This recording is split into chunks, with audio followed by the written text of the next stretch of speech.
Hello, everybody, and welcome to the Sunny Side podcast. Today, I am joined by Mr. Yvan Bamping. He is the founder of the NetEssence Group. I'm going to let Yvan introduce himself. Yvan, how are you doing today? Very good, Finn. Very good. Thank you. Sun is shining. Always good when the sun is Sun shining. is Feeling shining. It is fresh. very We're cold, good. though. It's It's cold. It's freezing. cold. Absolutely freezing where I am. So, Yvonne, just for the viewers, would you mind summarising a little bit about yourself and kind of what you guys do at the NetEssence Group, if that's okay? Of course, we are a UK-based IT managed services provider. Essentially, that means we are the IT department for our customers. Our core customer base is AEC firms, architects, engineers, construction firms, or other office-based businesses in the UK. Most of our customers are, it's fair to say, London-based. There are two areas where a lot of architects are located, and we're within walking distance of that. But certainly we do cover the whole of the UK, nothing international. And essentially everything from the keyboard to the cloud. If there's an IT problem in a customer's business, that's our problem. That's what we get involved in. Nice. So, obviously, the NetEssence Group. So, is it just there's a few different sectors that it's not just AEC, is it, or is there is some other sectors that you guys work with as well, isn't it?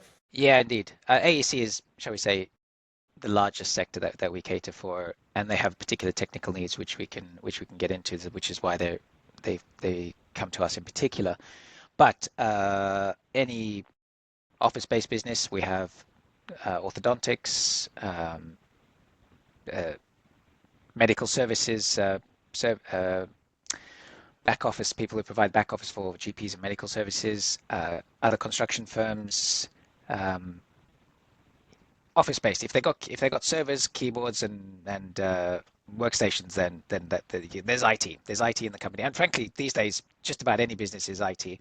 We also actually do a lot of hospitality, which is a little bit different from normal office-based businesses because they have hospitality locations, and there it's all about the internet connection, the POS systems, managing the Wi-Fi in particular. Because if you go into a restaurant and there's no Wi-Fi, or if Everyone's you are a restaurant and you ain't got internet and your yeah, customers can't pay their bill when they leave the meal, it's happened that the internet dies, and there's a couple of hours where they can't take payment, and they let the customer walk. They have to let the customer walk out. You can't keep like stay here yeah, until we get to you. We can't take cash.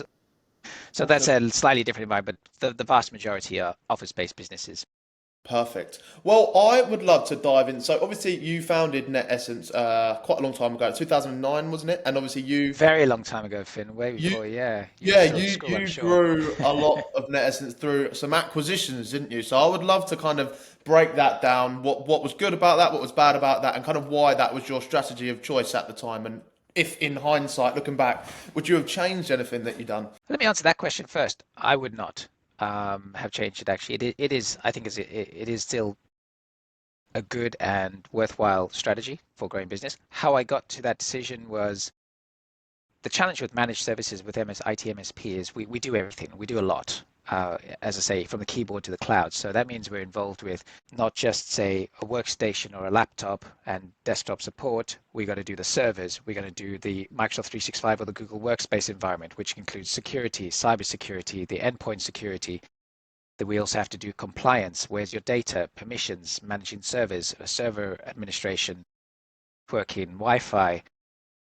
I mean, there's 15 different things that we could be a specialist in, Yeah, and we're not. We're everything. So that means when it comes to marketing and selling what we do, it's kind of vague. It's really tricky to say, oh yeah, we'll do everything for you, but then yeah, who's your target customer? And it's like, oh, by the way, Mr. Customer, we'll do everything. It's like, okay, well, I don't have a need for everything right now, so maybe I'll call you never.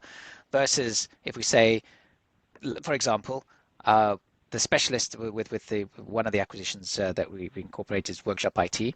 Part of the group came in last year, and the specialist service delivery there is for the AEC sector, providing high GPU virtual desktop environments, VDIs, virtual desktop instance. Essentially, rather than having a workstation or a laptop, you've got major compute for 3D graphics design software, but it's all centrally controlled. So it's not, you don't have to upload a huge file from your laptop over your poor Yeah, quality right. internet connection. It's all already there. It's already in the center. So that's a very, very specific niche product. Now that we can market, that we can say, hey, you guys have a need of this. So that's really what we're looking for is going to the acquisition strategy was let's get the customers for those other IT businesses where the owners are looking to exit. Usually it's a retirement situation. They're looking to move on to do something else. So it's like, no problem. We'll take care of your customers. It's all about the service. Yes. Always all about the service. So I mean, of all the companies I've looked at, the only ones we even slightly considered seriously were the ones who are like, oh, what are you going to do with them? Are you going to take care of my customers? Like, they've been with me for years.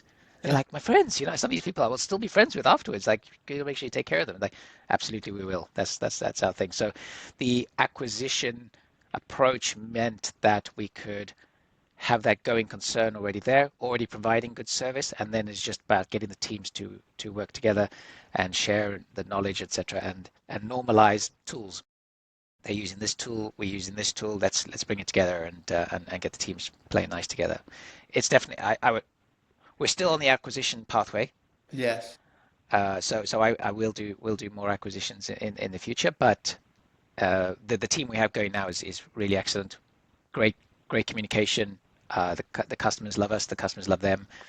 So yeah, It's the it's most it's important part, isn't it? You it's the can't most do anything important part. unless your customers love you. So, do you think that was the did it take like a long time? Like, was there a lot of companies that you tried to buy and didn't work out for whatever reason? Because I'm sure that is quite a you can end up pulling your teeth out a little bit doing that. I'm sure.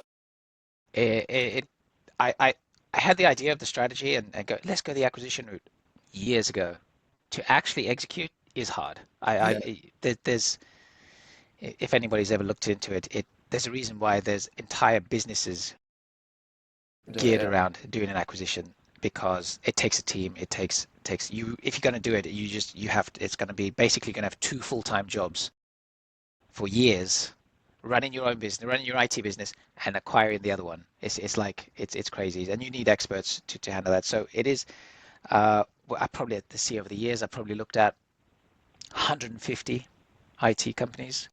I've Really. probably That's like just looked at the initial headline data, then you sign the NDA, and then you get, shall we say, the inside data. And I probably looked at like 50 or 60 of those.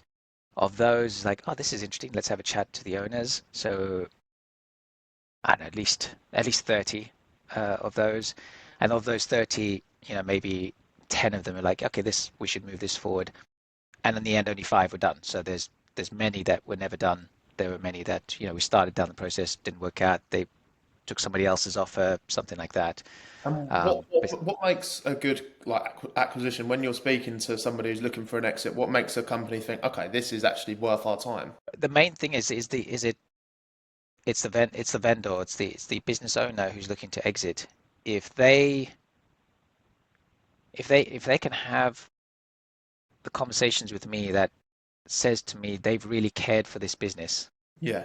and they've left because as they say that it's not true. They say that a fish rots from the head down. Well, it's not actually true. The fish rots everywhere. But the point of that phrase is to say it's the leadership that counts. And if the leader is of setting a certain vibe, even in the conversations that we're having, then for sure that's going to permeate the entire organization. So if that leader who's exiting inspires me that what I would have wanted to be a customer of yours, then it's like, okay, probably they're going to have good technicians. Probably they're going to have good customers who like the technicians, who appreciate the service that they're doing. The culture, the vibe, it's set from the top.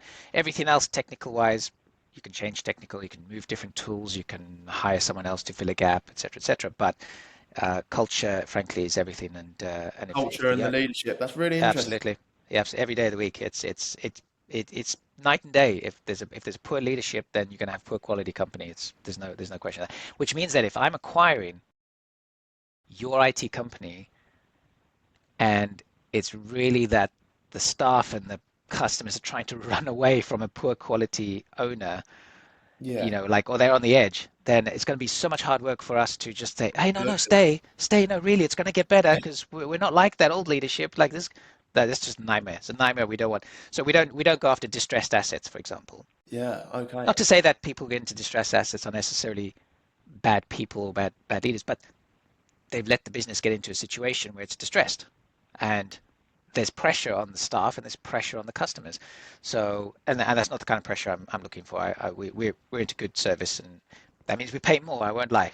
We we have to pay more because a distressed asset you can get like 20 pence in the pound, but here we have to pay like 3, 4, 5x Yeah, really. multiples on earnings. So yeah, we pay a lot more, but we have far fewer headaches, and we get much higher quality people, much higher quality customers, and therefore the future business is then that much better. And it's completely worth it. It's literally a no-brainer when you actually compare them two together, isn't it? Just pay the bit more, and then you're left with, I don't want to say stress-free because business is stress, isn't it? But an easier future. Okay, Yvonne. Well, I would like to touch on. So previously, you've mentioned that like MSP the services is difficult to sell because obviously you're not actually selling a single thing. You meant touched on it earlier. Like how have you kind of worked that around your strategy and your kind of go-to-market offer, if that makes sense? So yeah, that's really only shaping up now, and so we really just getting the marketing going now because it's taken this long to really sort of nail it down. And that is finding the product. There's got to be a lead product, and that's really what we focus on now. So, for example, for the one that we've picked is the virtualized desktop instances, the VDIs. It solves for a particular specific problem that our customers have, or that our prospects are going to be having as well. It's cost effective, so we're like 70% lower cost versus the equivalent compute over the equivalent time with one of the leading enterprises, which is Microsoft Azure. So it's cost competitive and it solves for a problem, and we have the skills to deliver that, which are actually not very, very common skills. So that means, we've really found a niche for ourselves. So now we can tell people about that and get that message out there and say, here's your problem, we can solve it for you. Oh, okay, let's have a conversation. Honing down on that has been tricky. Previously, for example, we were going like, okay, well, maybe we should focus on cybersecurity. It's like, yeah, but there's like 27 companies who specialize in cybersecurity, and we're just a reseller for one of them or two of them maybe. So we're not really special like all the other MSPs do that. Okay, so that's boring. I'm bored by that. The prospect is going to be bored by that as well. How about desktops? I'm like, yeah, everyone sells desktops. Who cares? But it's all just like it feels very much the same as everything.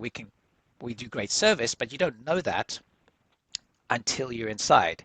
So we need to be telling prospects, look, you have this problem, we can solve this problem, and then from there we can expand out the services that they would expect us. Okay, well, if you're handling the VDIs, you might as well just do everything, of course. Yeah, exactly, it makes sense. But But to that's have that that's the initial main thing that conversation, you kind of lead with. So do you have to exactly. educate? Do you have to educate your prospects on the difference between your product that, like we just discussed, and like Microsoft Azure, or do they kind of already know what the difference is? It can go both ways. So maybe they've been trying to solve the problem historically by having high-powered workstations. Yeah, And that's how they've always solved it. It's like, oh, obviously we get massive, expensive £5,000 desktop. Okay, that works. It can solve that problem. That still has certain problems with it, for example. And this really showed up during the pandemic lockdown period. It's like, oh, everybody's got to work from home. yeah. It's like, oh, okay. Shall I take my desktop?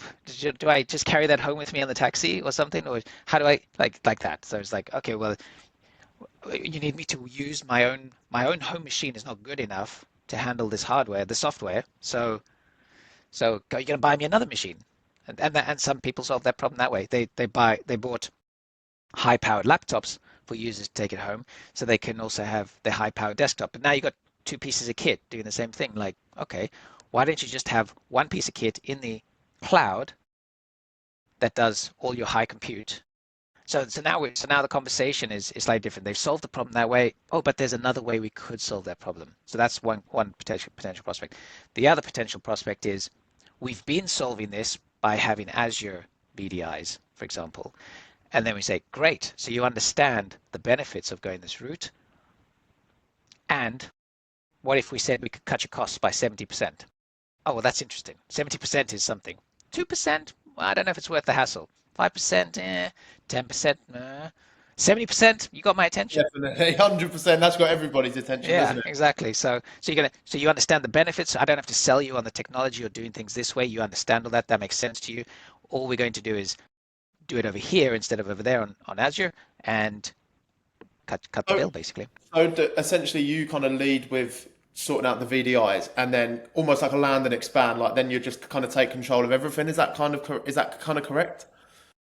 More or less, it's more. I would say I would even say it this way: is we would start, say, for example, as the VDIs as the starting point. But for us to do our job well, we really need to be handling the entire IT infrastructure. Oh, right. Okay. So if you're an SME, you probably have an outsourced IT company who's handling it, and then very likely they can't handle the technology that's required here. So whether you like them or not, it doesn't matter. You probably have to move everything over to us because for us to really do our job well, we kind of have to have control of the broader IT environment, Interesting. as Yeah. opposed to, well, there's a problem. Don't worry, we'll get in touch with those other IT guys and maybe, and then they're like, well, we don't need to help those guys out. Yeah. So like, we're going to Absolutely. drag it and make it go slow and blah, blah, blah. Oh, The incentives are misaligned basically. yeah. So Absolutely. Of we're course. not, we will not be their priority, et cetera, et cetera. So it's just like, if you're moving over, let's just do it all that way. You call us if there's an IT problem and we just get it done. The only other time where that might not play out that way is if there's a larger enterprise where there is an in-house IT team. There's some large enterprises who have IT teams the size of our entire company. Yeah. So there we would be playing second fiddle to them, but there we technician to technician and our incentives aligned. They don't want to recruit the skills that we have in-house because it's a very niche offering. So they're Very. like, great, we integrate into their systems and we just handle the small area that they need us to handle. That's very interesting. So you mentioned that you can't really do your job without the whole IT infrastructure. What do you think the main thing is that like you come in and you think, oh, we need to change that now, type of thing? That'll almost always come down to security. Really? Yeah, security is it's especially these days. It's a big thing. The bad guys, the hackers, the bad guys. They have help desks now. They're so sophisticated. They've got a help desk to help them to defraud you. Really? No kidding. There's teams of people at a call center. There are guys working in call centers, like 20 or 30 of them, and they'll take your call to help you deal with this ransomware called, here's how you go and pay Bitcoin so that I unlock your encrypted files and you can have your business back. Really? The bad guys have help desk teams. It's insane. In That other is words, interesting. they are making loads of money. They are organized. They know where the vulnerabilities are, and they're attacking everyone. They don't need to take control of your business. They just need to hold you to ransom. They just need to squeeze a little bit, and they're taking like £1,000 here, £5,000 there. So it's a little. It used to be that the big guys, the Microsofts, the Googles, etc., they were the targets because they have billions. Like, let's attack them. Now it's like every mom and pop business. They know the mom and pop businesses are not putting in the really good security. They're going like, oh, it's okay. I'm on Google Workspace. I'm in Microsoft 365. It's all taken care of. Not so much. There are Really? standards, but the bad guys know where those standards are. And then if you move, unless you improve on those standards, they'll know where the vulnerability is. And you won't because you're not here to be an IT expert. You're Yeah. here to get on with your business. And so they know where the hole is, and they'll push and they'll nudge and they'll get a little hole in there and they grab it. So yeah, that's almost always the first place to look at. And then very closely related to that is security around data compliance is where's your information, because that's what the bad guys want as well, to take your data, gives them the opportunity to commit identity fraud, to get inside information on other organizations, your customers, etc., are where their vulnerabilities, who are the vulnerable people. All this knowledge base goes out into the dark web.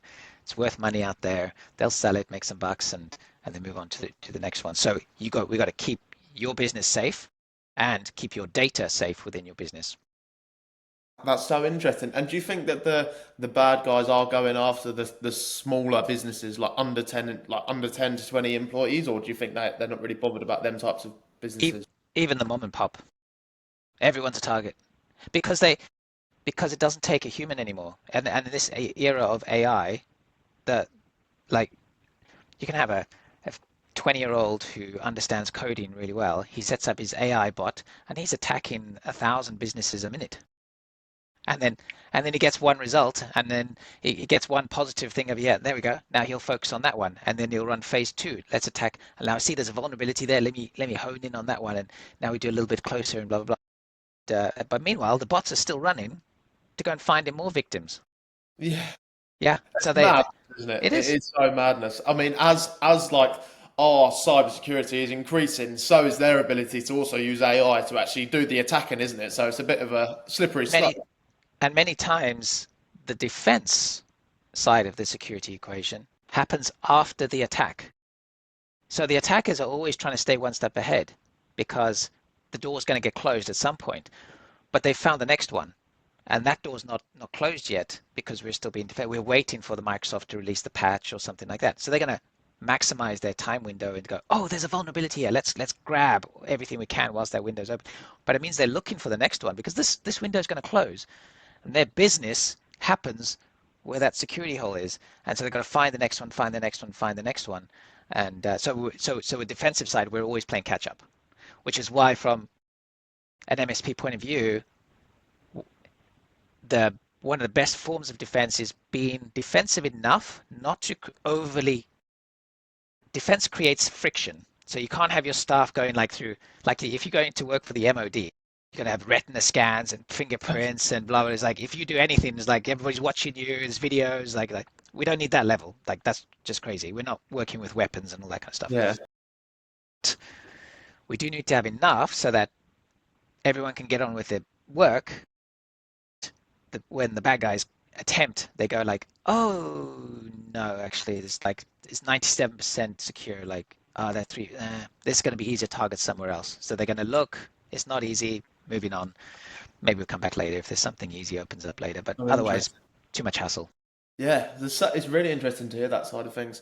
Okay, then, Yvonne. Well, I would like to talk a little bit about business development. So that's kind of where our expertise lies. I mean, how is it that you guys are currently winning your new business? I mean, have you found any particular strategies and methods that have worked well over the years that you'd be happy to share? Sure. Honestly, it's true as much for us as for anybody else that new business comes through organically, word of mouth. Somebody was working in this organization, they go to another organization. Oh, but it was much better with the other guys. Okay, great, and then they migrate over to us. So word of mouth, organic. That's the norm. But as mentioned earlier, we're now being a little bit more proactive in that with regards to the marketing angle. So doing in-person hosted events to educate around, for example, security and AI and cutting edge technology. We have our customers asking us these questions anyway. We're talking to them on a one-to-one basis, and now we're just going to do one-to-many. So we're going to have events. We do cyber training, shall we say, phishing simulation training as well. Again, that just says this is what we're capable of, and then people say, oh, you should have this, and so that again brings in some other prospects, and also pushing out the information, like for example, getting some video clips of the experts, say doing or sharing some of their insightful knowledge about that to get it out there, so that when it'll happen, it's a long sales tail because most of the time you don't. It's like I got my IT company, I'm not going to switch to IT company until there's a problem, Yeah. or until that means we have to be in front of everybody, prospects repeatedly until their current situation fails them in some fundamental way, and then they're going, that workshop IT company that I see on my feed, and they saying this cool stuff that my guys aren't really doing that. Maybe they can. Okay, let me give them a call. Let me just see. Yeah. Yeah, So it's just about educating them and almost playing the long game, planting the seed and letting it grow type of thing. exactly. Because there will come a time when Of course. there, especially if the customer or the prospect rather is growing themselves. It works when you're a five-man band. It works to have your cousin help you with your IT. It's like, yeah, my nephew, he knows a thing or two about IT. I get him in every now and then. Okay, that works. That's fine. Okay. But once you get to, and once you're a business and you have Lots of clients employees, and yeah. yeah, so like there's money moving here. It's like we're at risk and the insurance is asking me these hard questions. Like, do we actually do all this stuff? Like, what's this? Yeah, like, do we do that? I don't know. I don't know what that means. Like, okay, well, now we need to get the experts in to understand what's really going on here, and when we tick this box, that we're not lying, or at Yeah. least or at least we're not like, oh, I thought it was in place, but it wasn't really. Like, yeah, it's not in place. You didn't do anything there, so that doesn't count. So when the business gets a growing business, they're going to eventually reach the limitations of their one-man band IT guy, Of and then course. and then you need And to then they look elsewhere, and then yeah, there you are. Okay, interesting. All right, well, exactly. I'll flip that question then, Yvonne. Is there anything that you've tried in your years that you thought you're on to an absolute gold rush here, and it just didn't work for you? And obviously, I'm sure there's a lot of things in business that sort of thing happens. But is there anything that springs to mind that's just like, wow, that was terrible? Probably the one that stands out. I mean, I've tried everything. I mean, Yeah. I've been in business 20 plus years. I've tried it all. Probably the ones that the most painful ones that I remember are advertising. I mean, you're like, oh, your name is going to be in front of thousands of people. All it costs is £1,000 for this page here, and look, we'll design it all for you, and blah blah blah. It's like, okay, that sounds interesting. Yeah, 1,000 people, and they're like, yeah, cool. Zero crickets, nothing. It's like, Really? I mean, did they print them up? Did they go in front of those people? I don't know.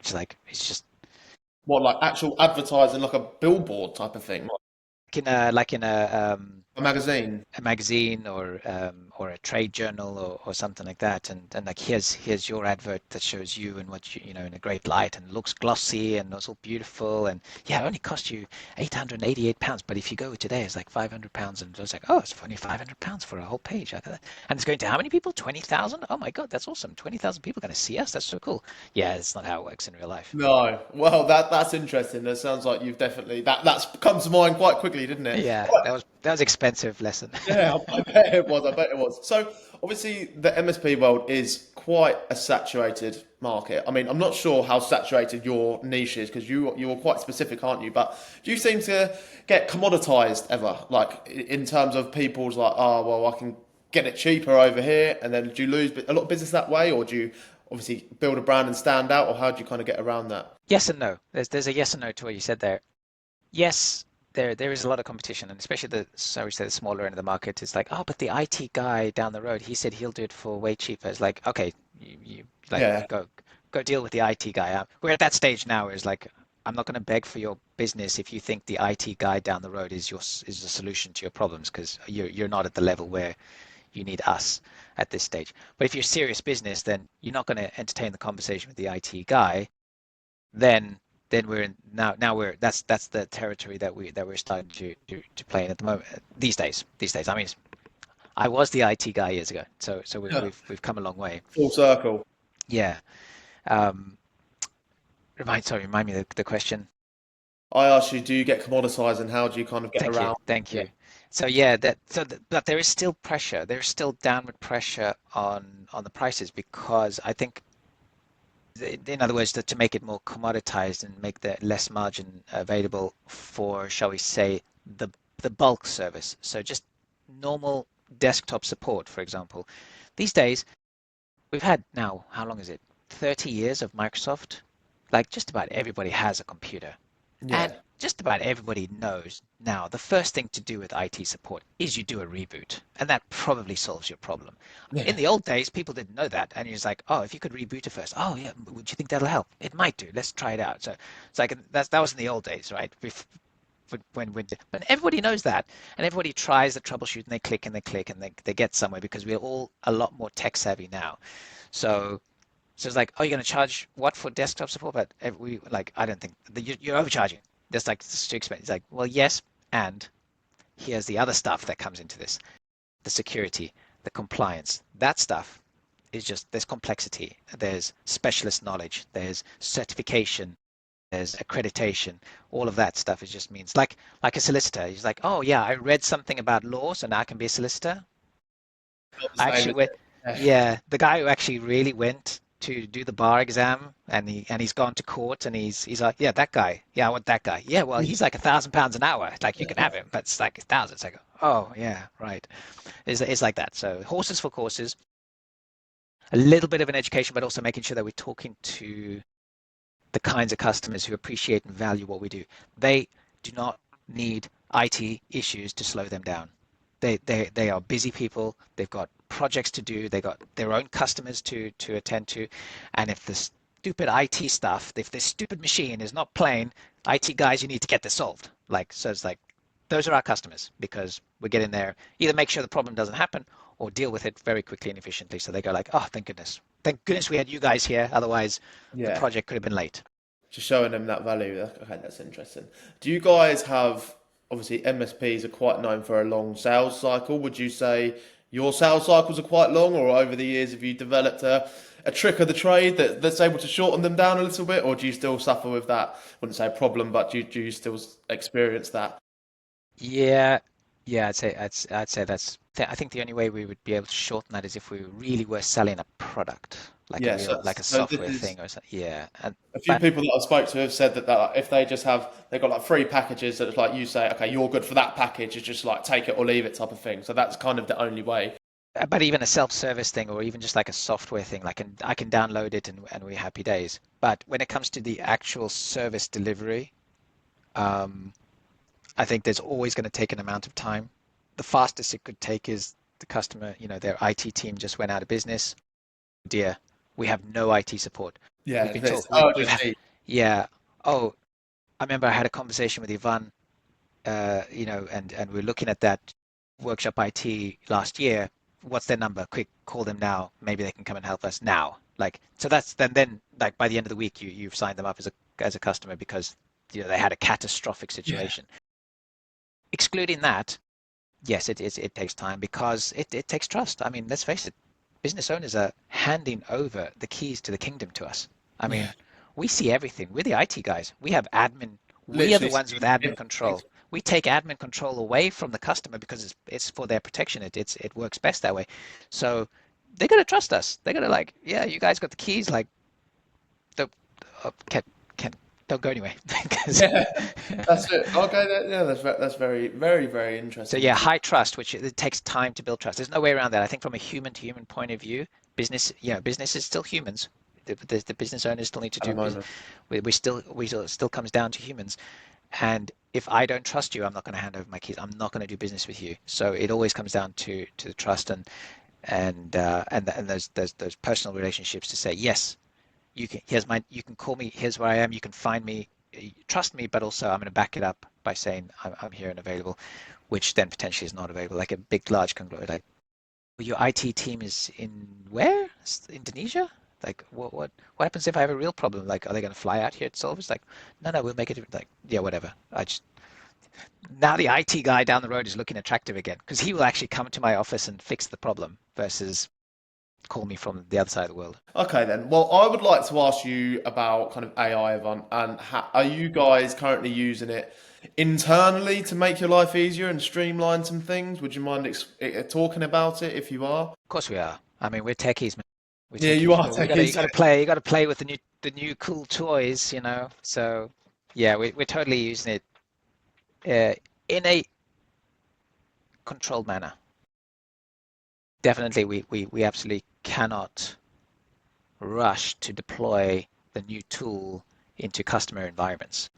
The world of IT MSP, we stand in two worlds at the same time. One, we have to keep everything the same, stable, people can do their work. It's got to be reliable. I've got to switch on my computer tomorrow and it's got to be working. I've got to log into my remote desktop and it's got to be there.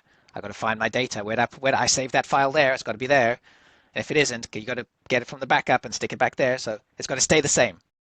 At the same time, oh, Yvonne, I've seen this cool stuff. Like I heard about ChatGPT. Can we use that in our organizations? Like, so we got to understand it. We got to understand it enough to be able to say, don't worry about it, or yes, you should be using this, but in this manner, in this way. So we got to tinker with ourselves. We're playing with various AI instances. I mean, there's literally dozens of them, so you kind of got to pick the one that you're going to go with. Obviously, we do a lot more with Microsoft Copilot because it's built into the environment that all of our customers are using. So there's that one. ChatGPT, the most common. Ultimately, it's a wrestling match, to like let the new cool toys come in. But I tell you what, I mean, we did have, for example, so we had a customer who's like, oh, this is a cool AI. It's going to help me with this. And they click, click, click, sign up, and suddenly the AI just, because they got permission, the AI just went to all the internal users and then just like started to take over inside the organization. And then the customer was like, what the hell is it doing? Like, I didn't want it to do that. All I wanted it to do was help me take notes in my calls. But like, it's just gone and it says, it's telling my colleagues and they're like, what is this over here? And like, oh, well, you Really? gave it permission to do that. Like, I didn't give it permission to do that. Like, make it go away, make it go away. So we like try and rip it out because it's AI. It's smart scripts. It's Very gonna smart. and it said, can I go and tell everybody else about me as well so they can also have the same benefit? Like, yeah, but not like that. Yeah. But it's too late, and it's inside it's inside. So then once burned, twice shy. So that customer's like, okay, no AI until we know what it does, and the IT guys sign off on it because otherwise we don't need that That's problem what again. you want, though, isn't it? That's what we want. Yeah, Because absolutely. it's much better for everybody rather than going in emergency and trying to uninstall stuff and rescue situations. It's much better to just step it forward in a controlled manner. So yeah, I mean it's here. AI is coming. I mean, ask the software developers. AI is taking our jobs. I don't think it's going to take our jobs. I'm It's going to help us. It's AI is still a tool. That's important, I think. It's still a technology tool. It's sophisticated. It's awesome. It's very powerful. But we still live in a world of human to human, and an AI doesn't yet understand. It mimics, but it's a very smart pattern recognition system. It's not actually, shall we say, human intelligence. Certainly human to human connection. And I think we're a good 10 years away from getting even close, really, really close to that. So so the integration of AI is I would say to our customers is, yeah, we've got to look at it. We've got to see, you got to seriously consider it and see how it fits. But what's the problem you're trying to solve? And how do you think AI is going to solve this problem for you? And if you're not clear on what your problem is, well, then AI can't solve it for you because AI needs Most to of know. the time, people just use it for like a shortcut, don't they? Just to be lazy, but then it fails. Yeah. Yeah, exactly. And the key is like a shortcut to for example, doing a Google search. Like rather than me Google searching, I'm just going to have a conversation with ChatGPT because it's a little bit easier than the prompt. So okay, I got that. Okay, so now it's a research assistant. That's great. But you can't let the research assistant come in to your business and just have access to all your data and then you go, help me solve what problem? Why did you let it in? What problem do you want it to solve? And if you're not clear on what it is that you want it to do, like if you're a mathematician, it's like I want to plot satellite trajectories to Uranus because that's literally my job and I need to do that. It's like great. Now you might be able to get AI to help you with that. That's cool. But you already have the smarts to know the answers it's giving you is like you because there's the other thing. AI still lies, man. It still lies. Yeah, the input is only as good as the output, in my opinion, because you need 100%. to clearly align it with exactly, like you said, the exact problem or the exact thing that you want to do. Otherwise, it Exactly. just speaks some rubbish, doesn't it? And then it's just Yeah. like, so But yeah, and then you're like, why are you telling me this rubbish? Well, because I thought you needed an answer. It's like, yeah, but I wanted the right answer, not rubbish answer. Like, don't just please me. It's like, oh, yeah, sorry about that. I will try not it to just please you. does just agree with you, doesn't it? It's Yeah, just like, exactly. It's what are just you doing? Yeah, no, that's interesting. Well, listen, Yvonne, before we wrap up, where do you see your companies in the next 3 to 5 years? Have you got any goals, or have you got anything that you want to accomplish by then that you'd be happy to talk about on here? yes. I think we definitely. I think we'll do another acquisition in the next 3 to 5 years. I think that's still on the rise. We're in talks Will with. it be in the same sector, or will you take on another kind of niche? Yeah, yeah. I think there are only like two or three players in this niche that we're in at the moment. Okay. So yeah, so it'll be another niche really, or at least another geographical niche. So providing the MSP IT services to office-based businesses in the West Country or up north or something like that, so that we expand our physical presence and we can get to more customers in more places. So rather than starting up and trying to recruit the first technician in Manchester, for Yeah. example, let's just get an MSP up there and there's like, great. And now we just learn to get along with each other. So yeah, that'll happen. And then otherwise, continue to do good business. I think one of the cool things about IT and MSP, as we're living through now with the AI, is there is always a new cool tool coming around the block. And not just for us, like to help us do the job, but on our customer side. So they're going to go, oh, we've got this new thing, and we need to understand it enough. We're not going to be the experts; it's not going to be the experts who developed it, but we need to understand it enough to go, yeah, this fits with your business, or this is how it's going to fit with your business, or we can support you with this integration into your business and all that kind of stuff. So there's always something new. There's always something new. So the guys are always training something new, having communication. Have you seen this problem? And the, running that balance between keeping it steady, keeping it maintained, and oh my God, there's a new cool stuff happening, and we just do more, bigger, better, expand.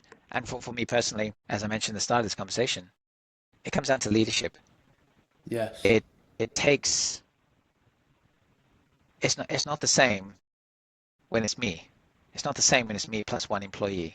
I have to grow. I have to expand. I have to be better, me personally, for my team, for our customers, for my family, frankly. Each time that we go up to a level, so we've gone from one man band, we're now nearly 25 employees.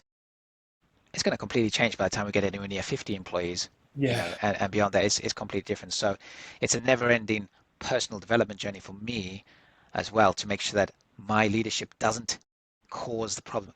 If there's going to be a cause of problems, it comes from the top.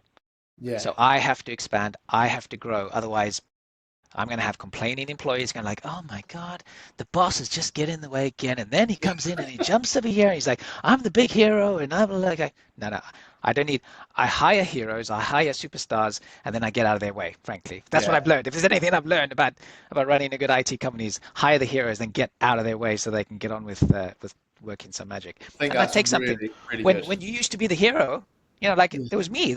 They came to me and they said, "Wow, Ivan, thank you. You're awesome." It's like, great. Oh, that's great. I'm awesome. Like that's so great. Yeah. But at some point, it's like, I don't care how awesome I am. It's my guys. How awesome are they? Yeah, I think that's absolutely critical, isn't it? To keep evolving as a person, and obviously Yeah, that reflects into your business, into your customers. I think that is a key bit of 100%. information. Well, Yvonne, it's been an absolute pleasure. I've really enjoyed this conversation. Me too. For the Thank you, viewers in Finn. the audience, where can they find you if they do want to get in contact with you? Have you got anything that you would like to send them to? Sure. The two major places I would say is LinkedIn. I'm the only one of me in the world. If you find Yvan Bamping, it Wow. is me. Yeah, Yes. Yvan Bamping. Is the only one. So I'm the only one in LinkedIn. All the relevant professional information is there. And in terms of websites, probably the workshop IT, wit-support.uk is the best one to go and check out the specific niche specialist skills that we do workshop IT. But LinkedIn and workshop IT, that's probably where we're most present, and we put in our good material out there. Perfect. Well, Yvonne, it's been a pleasure. I really appreciate you coming on. Thank you very much. Thank you, Finn. It's been great.